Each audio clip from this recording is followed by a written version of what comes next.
I think the common thread in the Xi Jinping thought is the people-centered.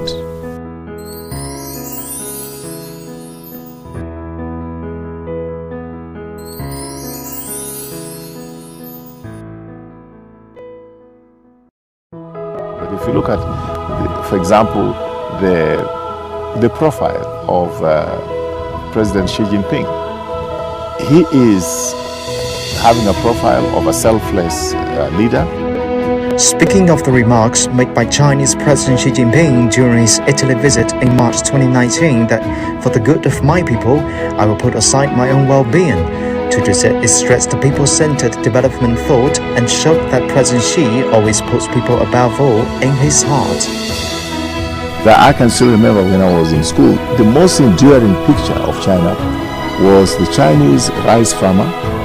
The statements by President Xi Jinping is a testimony of this people-centered focus, being able to sacrifice their lives and their time and everything that they can put on the table in terms of energy, intellect, organizational ability, so that the beneficiary is the ordinary people of China.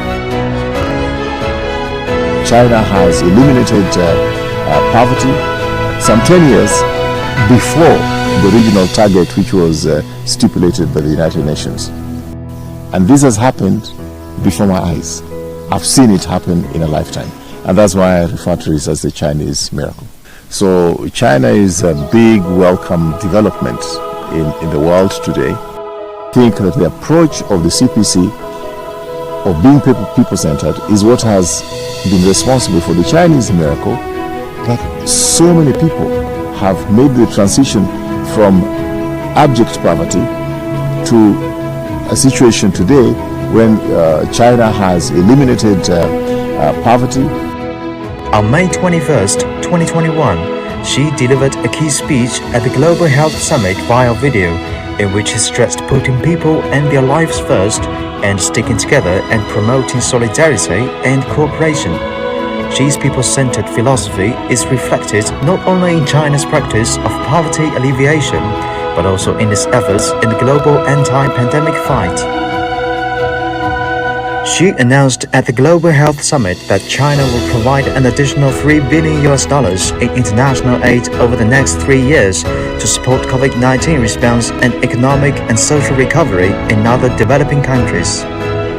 I'm delighted to note that China has also helped other countries to deal with this. They're donating vaccines, they donated a lot of materials for prevention. You know, they have shared their expertise and they shared their resources with so many countries around the world. Kenya has been a beneficiary of some of the personal health protection equipment that is necessary in the fight against the virus.